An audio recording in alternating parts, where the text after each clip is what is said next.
Y ahí sí empezó a grabar. Y ahora sí.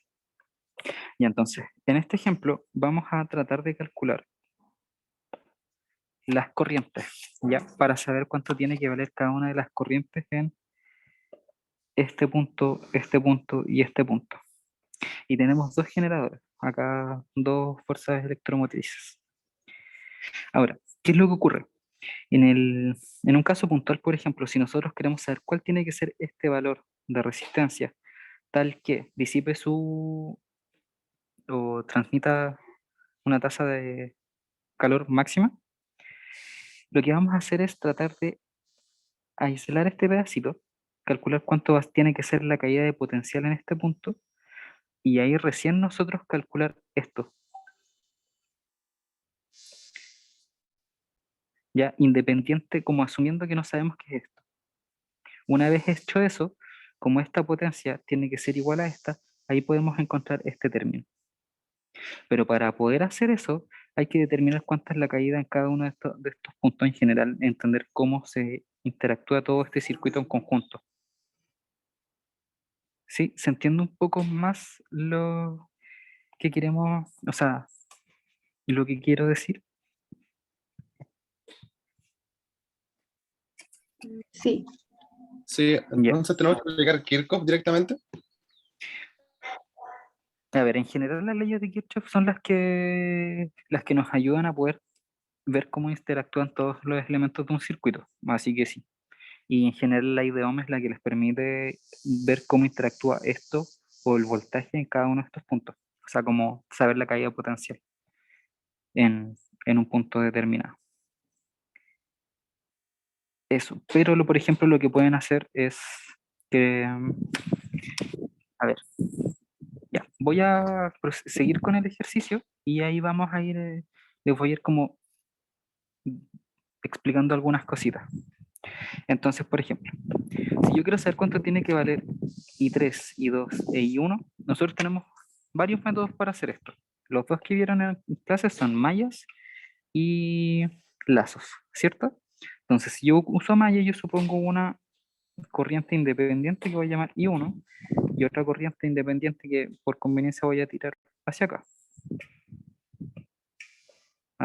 que esta va a ser I2, ¿sí?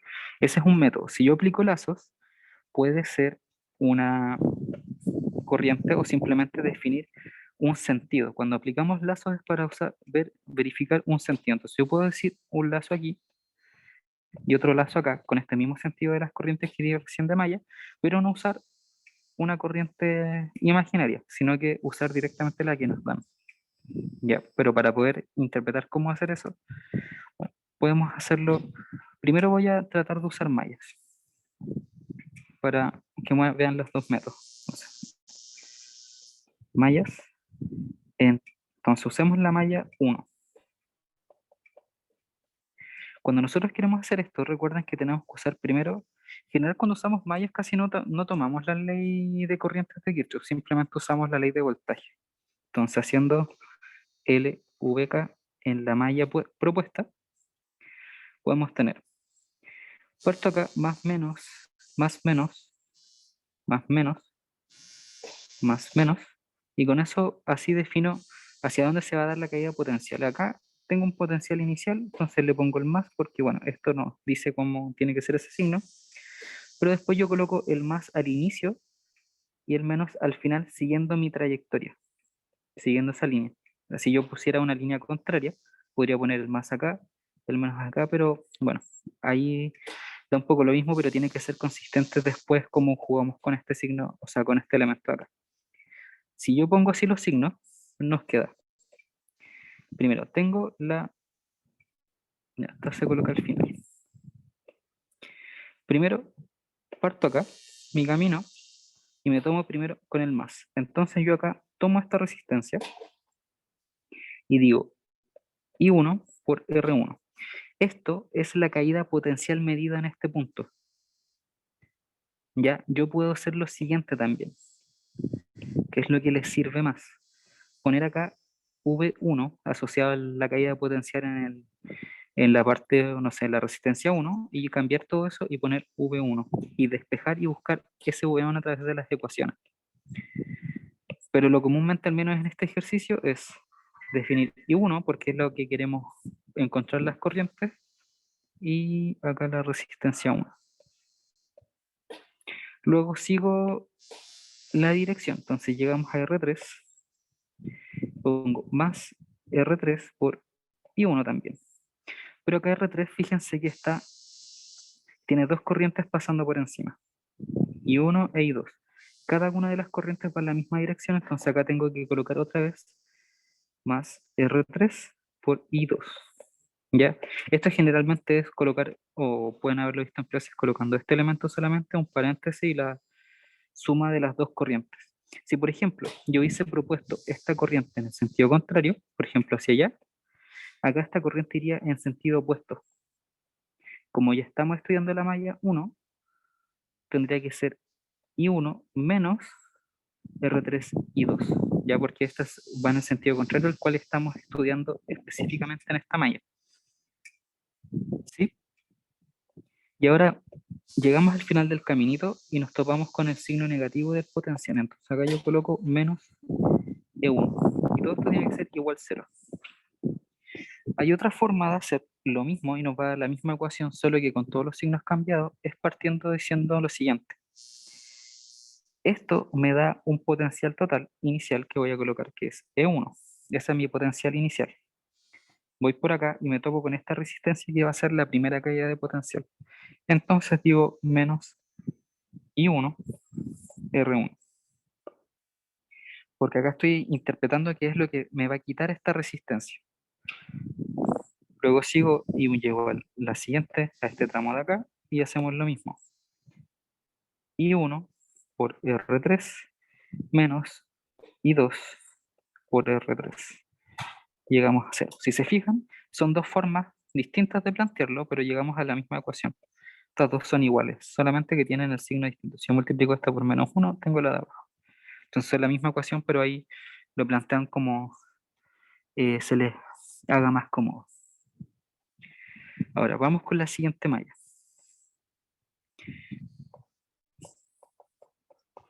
Lo mismo, LVK, y tomamos. Como tengo planteada esta dirección, voy a hacer lo mismo que hice para obtener esta, y vamos a ir diciendo.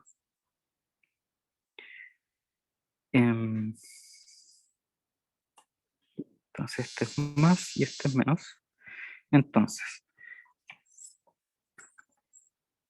Una pregunta rápida, muy puntual. sí, sí, sí, Es que como nosotros definimos el I1 que va en sentido horario, ¿no ujú. deberían ser todos negativos menos el E que es positivo? Porque va de más a menos. O sea que va a bajar la diferencia potencial. ¿O me equivoco? Eh, no entendí mucho la pregunta, ¿puedes repetirla, por favor? Que todo lo que es positivo en el primero debería Sí, ser acá. negativo. Sí. Y el Ya, otro debería ser positivo. Como multiplicado por menos uno. ¿No? claro, pero es lo mismo que tenemos acá. Ah, lo mismo. Ah, verdad, no dije Sí, nada. Entonces, es ¿qué sentido le pusimos? ¿En horario o antihorario? este. Lo que pasa es que es la misma ecuación, es exactamente la misma ecuación, solo que la planteé con palabras distintas. Por ejemplo, acá partí asumiendo que el E1 es positivo porque es lo que tengo, y luego le voy quitando estos pedacitos, ¿cierto? Ujú. Acá estoy diciendo que esto es lo que me voy encontrando en el circuito, y luego este como para que se iguale todo, tiene que ir con signo contrario. Es como siguiendo el camino y tomando los signos que me voy encontrando, y después me encuentro con el menos, ¿cachai? Ah, ya. Son dos formas equivalentes de plantearlo. Yo, por ejemplo, siempre uso esta, pero es porque como a mí me la enseñaron así en un principio. Ya hay profes que usan esta. Creo que el profe Aguay usa más esta. Sí, era por eso, pero al final es lo mismo, así que da igual. Yepi. Eh, ya, pues, entonces, ahora sigamos con esta de acá. Entonces, siguiendo con, por ejemplo, el planteamiento, no sé, tomando esta en un inicio, digo que tengo E2, luego me pillo con esta, y acá tiene que tener el mismo signo porque la corriente va en este sentido. Digamos que tiene esa, ¿cómo se llama esto? Esa misma idea. Si acá, por ejemplo, voy en esta dirección tomando este como inicial, y esto es lo que me quita, con estos signos, esto es lo contrario, tiene menos y más. Entonces, sería más R2 y 2. Seguimos acá y acá pasa lo mismo que antes. Entonces acá tenemos menos R3 y 1 menos R3 y 2. Y todo es igual a 0. ¿Sí? Y acá ya tenemos las dos ecuaciones. Ahora, ¿qué otra ecuación podemos usar? Una que sea tal que podamos, por ejemplo, eliminar estas que no conocemos. Generalmente lo que se hace es decir lo siguiente. Tengo dos corrientes que no conozco, que sería I1 y I2, y acá tenemos dos ecuaciones. Entonces calculamos I1 y I2. Sería seguir como resolver el sistema.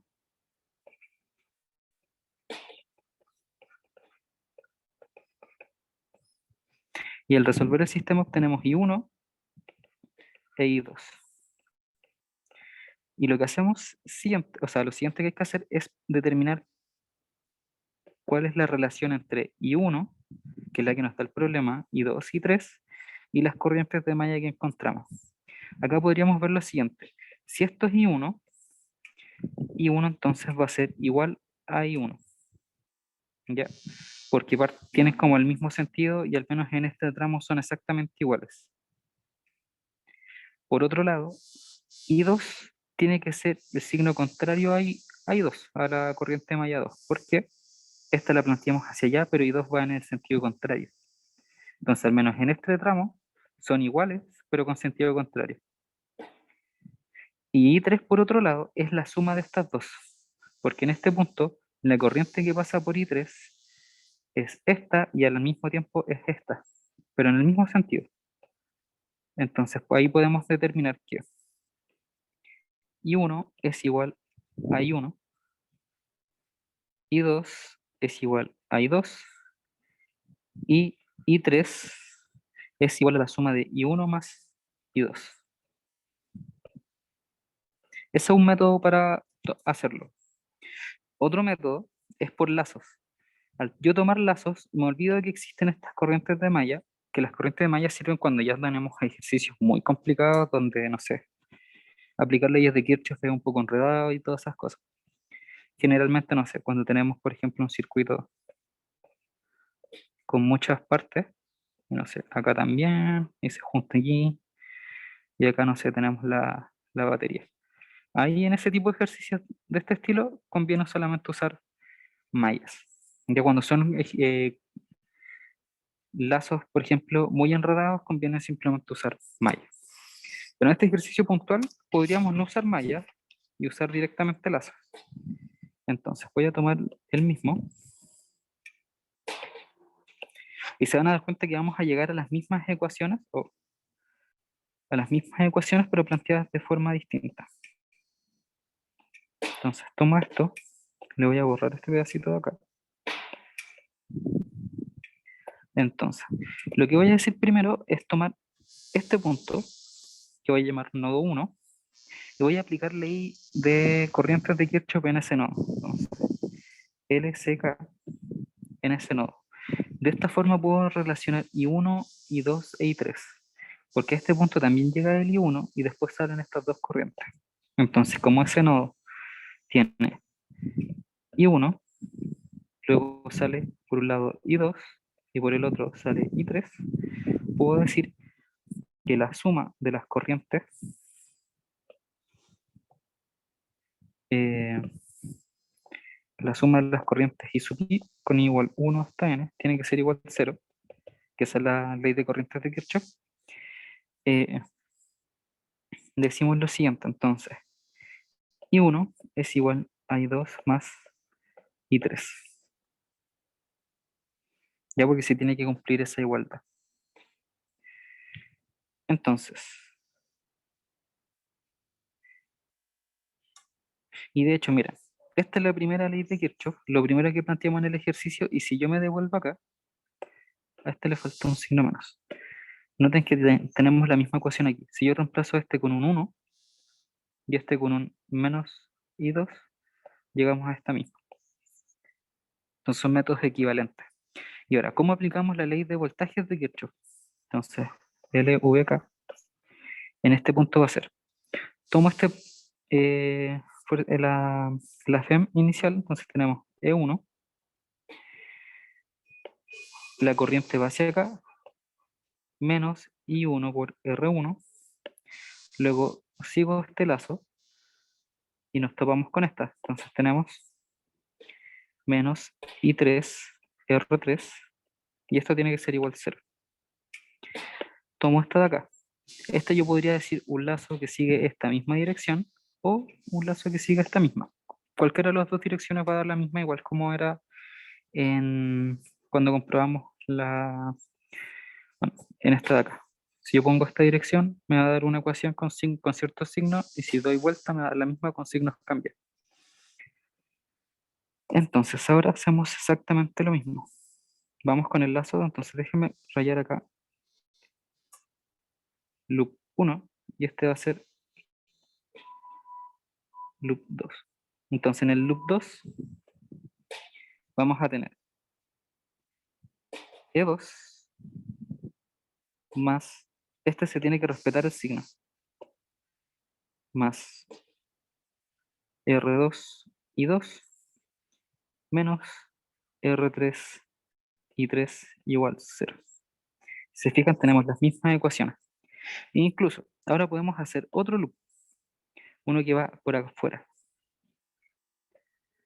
porque va a haber una parte de la corriente I1 que va a pasar por esta dirección y va a pasar por aquí, y en este punto también se va a juntar con la corriente que viene de acá, pero va a seguir ese trayecto. Entonces hay un loop que va a hacer todo lo que está afuera, y ese loop va a ser exactamente lo mismo, I1 menos I1 R1 menos I2 R2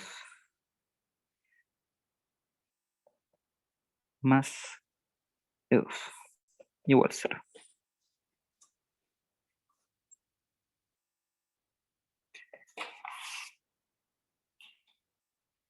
Y acá me equivoqué de signo, esto es negativo. Y ahí tendríamos una cuarta ecuación. Y luego seguiría lo mismo. Con estas cuatro ecuaciones queda un sistema de ecuación. De hecho, esta es equivalente a, por ejemplo, a la primera, si no me equivoco, restar la segunda y sale esta ecuación de acá. Entonces esta ecuación contiene estas otras dos. Entonces, bueno, ahí van jugando con las ecuaciones. Ahora, lo que les sirve ahora, por ejemplo, para pensar en la tarea, es cualquiera de estas resistencias, llamarlas V1. Entonces yo, por ejemplo, acá elimino, lo voy a hacer en el ejercicio, en el planteamiento de acá, que queda más ordenado. Entonces, por ejemplo, acá yo tomo y borro y dejo V1, donde más aparece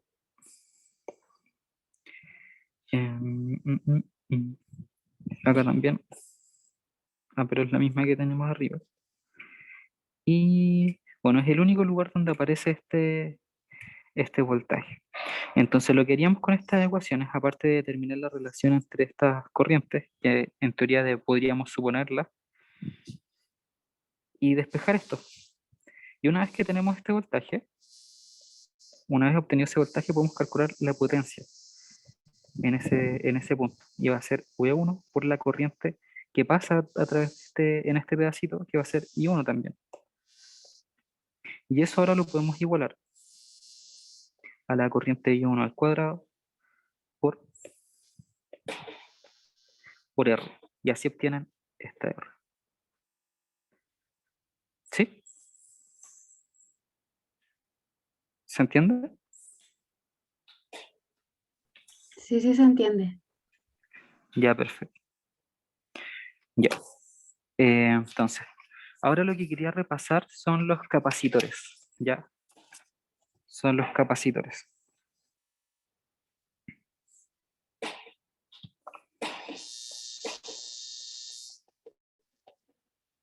Ya, entonces, primero, recuerden que un capacitor es un elemento que tiene dos placas en general. Son dos elementos, uno que tiene una carga positiva y el otro negativa. Eso quiere decir que se genera una diferencia de potencial a B en ese punto. Y la gracia es que a medida que va pasando el tiempo, esto empieza a acumular energía, empieza a acumular carga, porque cada vez que esto, o sea, bueno, si estas plaquitas se conectan a una batería, por ejemplo, empiezan a acumular carga en este punto de acá, y en el otro lado se polariza y quedan cargas negativas. Esto queda así. Entonces, la gracia de los capacitores es que pueden acumular carga. Entonces, por ejemplo, acá podemos calcular una propiedad que se llama la capacitancia, que es lo que nos interesa, y esto nos da como por ejemplo, conociendo la capacitancia podemos decir qué tan probable o qué tan propenso es un elemento capacitor para poder acumular carga. Entonces esta simplemente es carga partida en esa diferencia de potencial. Y por ejemplo, dependiendo del tipo de cargas que tengo o tipo de elementos que tenemos, podemos calcular, por ejemplo, ya si son placas paralelas, podemos calcular, por ejemplo, que esto sería E sub 0 a partición de. Esa es la capacitancia en placas paralelas. Eso principalmente.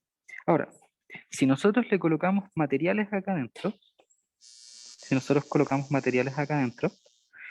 va a cambiar un poco la capacidad o la capacitancia de este elemento, porque los materiales que se colocan adentro hacen variar esta diferencia potencial. ¿Ya? Porque la diferencia potencial también está asociada a un campo eléctrico acá adentro. Entonces, si hay por ejemplo, cierto tipo de elementos acá adentro, genera, no sé, que el campo eléctrico sea más lento, que sea más pesado. Entonces, nosotros tenemos dos tipos de materiales para colocar. Conductores y dieléctricos. Entonces, la gracia de los conductores es que cuando estos conductores están sometidos a un campo eléctrico, entonces voy a colocar acá flechitas,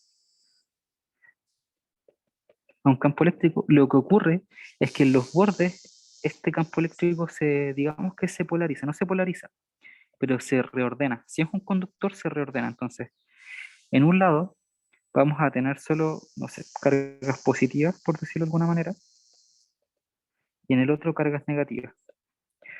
No me acuerdo si, dependiendo de esta dirección, el positivo va a ese lado o al otro, pero la idea es la misma. Y lo que va a ocurrir con este material es que en el interior, déjenme cambiar el color, en el interior, el campo eléctrico es cero. Entonces, lo que hace un conductor es que todo lo que está dentro se anula. Entonces, no hay nada dentro. ¿Ya? Y todas las cargas que tiene se reordenan en los bordes. Entonces, ¿qué genera un conductor, por ejemplo, cuando está dentro de un capacitor?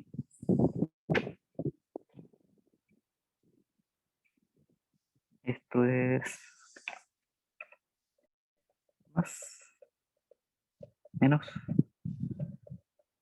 Entonces, es el material conductor. Entonces, esto va a ser B. Esta distancia entre las placas va a ser D. Y lo que va a ocurrir es lo siguiente. La nueva capacidad o capacitancia que va a tener este capacitor va a ser C0 por 1 sobre 1 menos B partido en D. ¿Y qué ocurre? ¿Qué es C0? C0 es la capacitancia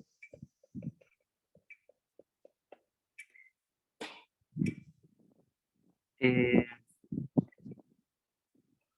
en el vacío.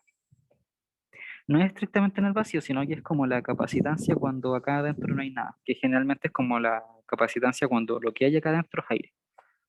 ¿Ya? Pero así se interpreta. Y esto lo que va a ocurrir es que si se fijan,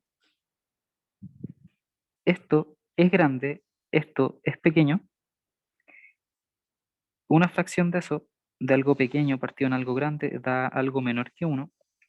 Entonces, esto que está acá es menor que 1, entonces va a ser 1 partido en algo más chiquitito que 1, y este resultado entonces, ese resultado es algo mayor que 1. Si es algo mayor que 1, implica entonces necesariamente que C es mayor que C0. porque al multiplicarlo por este término de acá, hace crecer la capacitancia. Por otro lado, ¿qué pasa cuando tenemos materiales dieléctricos? Los materiales dieléctricos, cuando están sometidos a un campo eléctrico, se polarizan. Entonces, todos los elementos que tienen adentro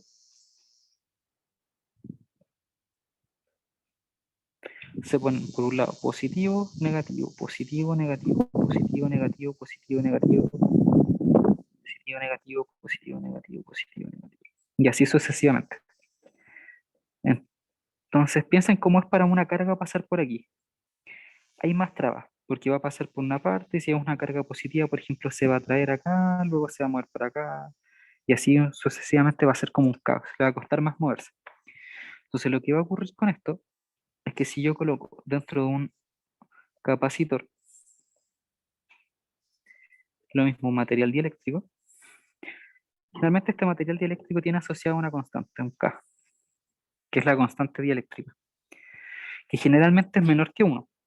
Entonces, cuando yo quiero calcular esa capacitancia, tengo C0 igual, con este mismo título,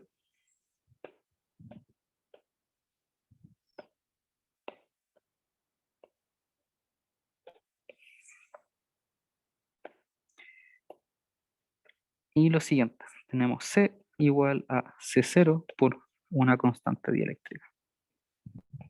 ¿Ya? Ya. ¿Qué pasa cuando tenemos un capacitor y tenemos una mezcla de materiales en el interior? Ya, este es un ejercicio que vimos en una ayudantía. Entonces acá tenemos un material con K1, una K2 y una K3. Ya que es un ejercicio que vimos.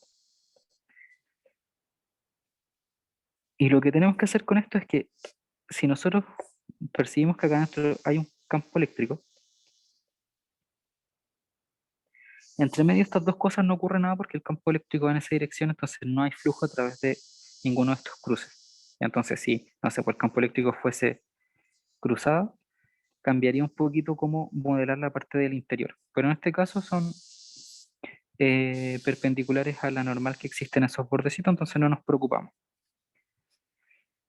Entonces, ¿qué ocurre? Acá nosotros lo que podemos hacer es segmentar este capacitor. Entonces, esto que está aquí, podemos hacerlo como un circuito donde tenemos acá un capacitor con el material con K1. Por este otro lado tenemos un capacitor con un material K2 y luego acá con un material K3. Y después esto genera como este tipo de circuito y podríamos calcular la energía almacenada aquí y así sucesivamente. Ya, pero si quieren repasar esto bien, revisen la ayudantía 7. Ya es que está en web curso. Ahí hacemos este ejercicio en detalle y hacemos hartas cositas. Ya, eso con respecto a los capacitores. ¿Alguna consulta con eso?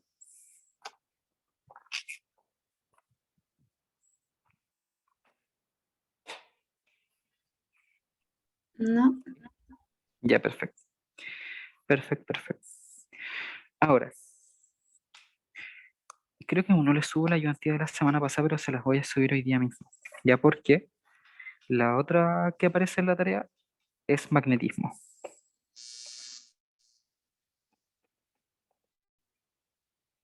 ¿Ya? Y en la ayudantía de la semana pasada repasamos bien cómo se ve el campo magnético, qué significa, por ejemplo, cuando tenemos una hoja y aparece el campo magnético así, qué quiere decir que es entrante a la hoja, etcétera.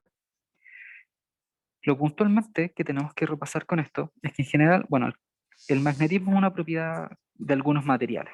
¿Ya? Algunos materiales tienen esta propiedad de atraer cosas con carga y poder magnetizarlas. Ya si ustedes toman un imán y se lo empiezan a frotar a algo, puede que le transfieran esta propiedad de ser magnético. Los objetos magnéticos como los imanes siempre tienen dos polos, digamos un norte y un sur. No existe solamente un elemento aislado que tenga un norte solamente. No es como el campo eléctrico donde tenemos objetos con carga positiva o carga negativa, sino que tenemos esto siempre.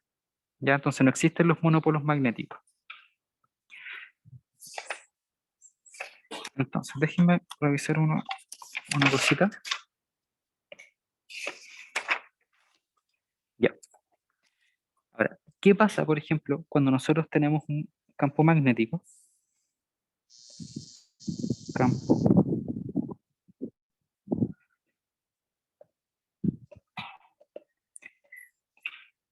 No sé, digamos así.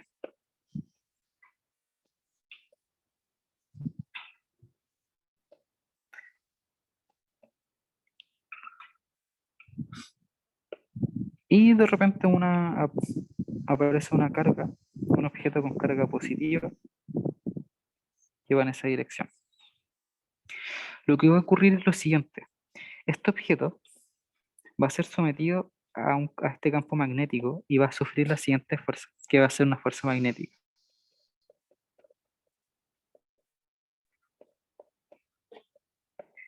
Fuerza magnética. Entonces lo que va a ocurrir es lo siguiente. Este objeto va a sentir la siguiente fuerza. Va a tener su carga, velocidad, cruz, campo magnético. Ya, entonces el producto cruz entre estos dos vectores genera un vector perpendicular a los dos. ¿Sí? Entonces al generar un vector perpendicular, lo que va a ocurrir es que este objeto va a sentir una fuerza, que en este caso si, no sé, la hoja o la pantalla que están mirando es un plano y y este vector y este vector están sobre el plano, de esta partícula va a sentir una fuerza por la regla de la mano derecha saliente de la hoja. Entonces va a ser una fuerza saliente de la hoja. Y lo que va a hacer es que esta partícula después va a cambiar su dirección debido a esta fuerza. Pero hay sistemas donde ocurre lo siguiente. Cuando nosotros, por ejemplo, tenemos una partícula,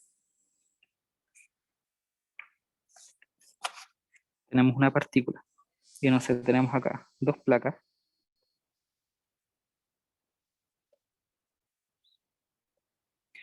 y tenemos, no sé, un campo magnético saliente, quiere decir que va hacia afuera,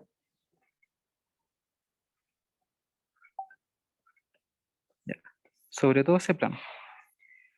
Y tenemos una partícula que va en esta dirección, con su velocidad. Y no sé, digamos que hay un campo magnético entre estas dos placas, más.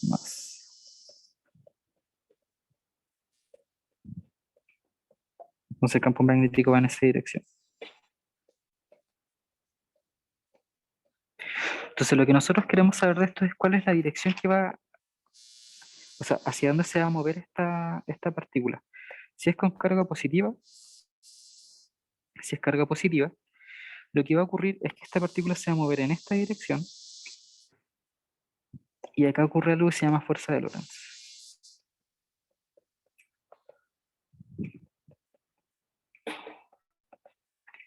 Fuerza de Lorentz. Entonces esta es F, la carga por el campo eléctrico, más Q, velocidad cruz P. Entonces estas dos fuerzas se acoplan sobre la carga.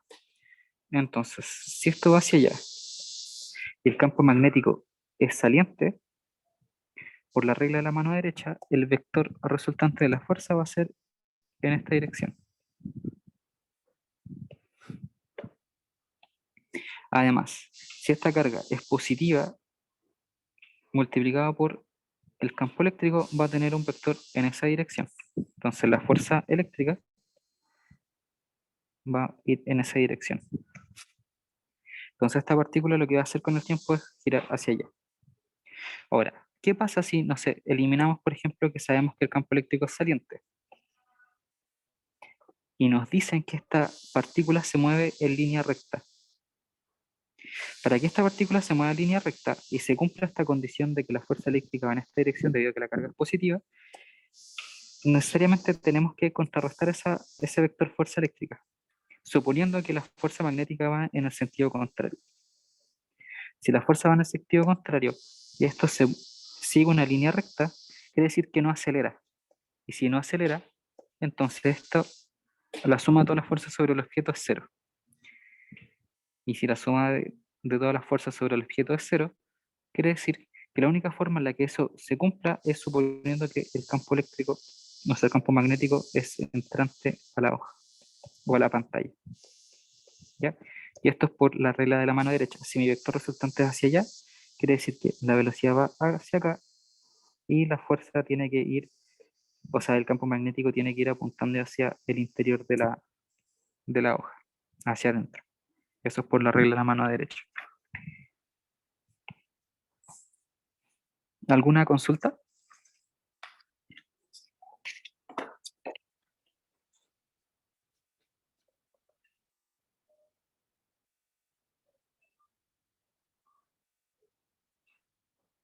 No, Ya. Bueno, eso es como todo lo que necesitan saber para poder responder las preguntas. Al menos espero que este resumen les sirva para que les vaya bien en la tarea. Así que eso. Si tienen preguntas, ahí me pueden escribir al correo. Y bueno, ahí dependiendo de la pregunta, veré si les puedo responder. Así que eso.